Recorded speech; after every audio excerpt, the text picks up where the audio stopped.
peace for all. I now resume my functions as the President of the Council. I now give the floor to His Excellency, Mr. Mohammed Ishaq Dar, Deputy Prime Minister and Minister of Foreign Affairs of the Islamic Republic of Pakistan. Thank you, Mr. President. At the outset, I wish to express my gratitude to you, Mr. President, for convening this meeting. I welcome the participation of all distinguished ministers joining this important discussion today. I also thank Secretary General for his valuable briefing and thoughtful remarks. The Secretary General's voice has always been of wisdom and compassion in Palestine and beyond. To promote peace and alleviate human sufferings, we salute this dedication and devotion, Mr. Secretary General. Mr. President, we meet today in the shadow of a profound and deeply troubling tragedy. The Palestinian people are enduring unimaginable suffering, an unbearable daily toll of human lives, the destruction of homes and neighborhoods, and the obliteration of essential infrastructure.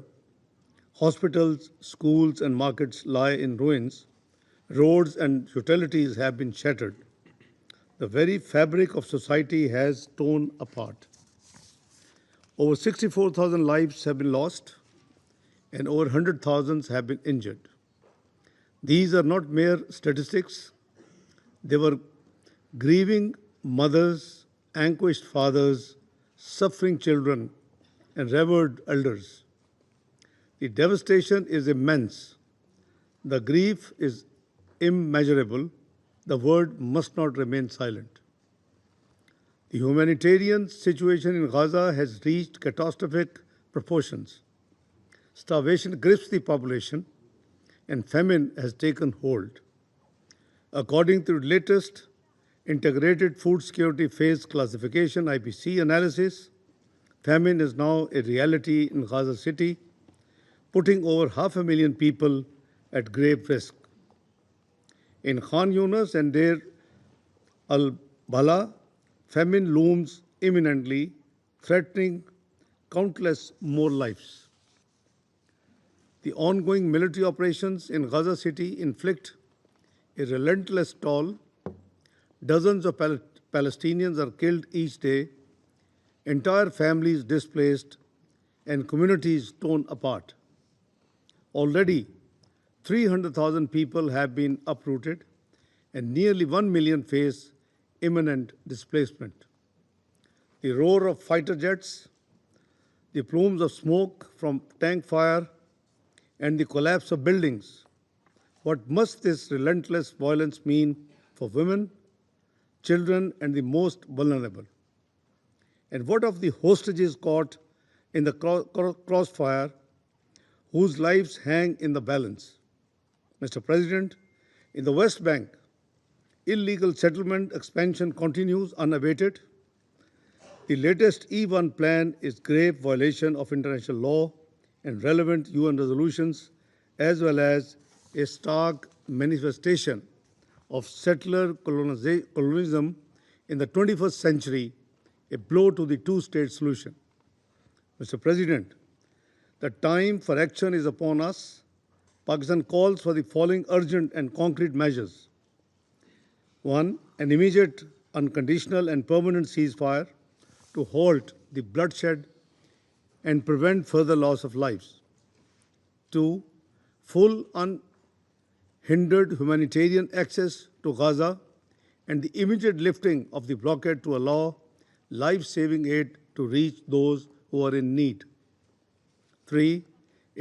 A categoric end to any forced displacement of Palestinians from their lands, while upholding the right of return for refugees in accordance with the international law and establishing an international protection mechanism. And, Mr. President, Pakistan reaffirms its unwavering support for the Palestinian people in their just struggle for dignity, justice, and self-determination through the establishment of a sovereign, independent, and contiguous Palestinian state on pre-1967 borders with Al-Quds al-Sharif as its capital. Pakistan welcomes the two-state solution conference chaired by France and Saudi Arabia. We also commend the recent recognitions of the state of Palestine by numerous member states, a step that reflects adherence to justice and the principle of international law.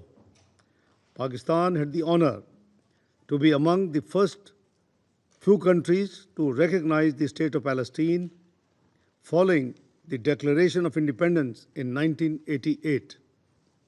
This positive momentum must be sustained with resolute determination, seriousness of purpose, and an unwavering commitment to achieving a just and lasting solution. Mr. President, the people of Palestine are facing a crisis of historic proportion. Their suffering is a stain on our collective conscience. Gaza has become a graveyard for the humanity as well as for the global conscience. We call upon the Security Council and the broader international community to act decisively, to uphold human dignity, to ensure accountability and deliver justice. The time for words has passed. The time for action is now. Thank you, Mr. President, and thank you all. I thank His Excellency Mr. Dar for the statement. I now give the floor to Her Excellency Ms. Tanya Fayon, Deputy Prime Minister and Minister for Foreign Affairs of the Republic of Slovenia. President, and I thank the Secretary General for his briefing and his personal commitment to this issue.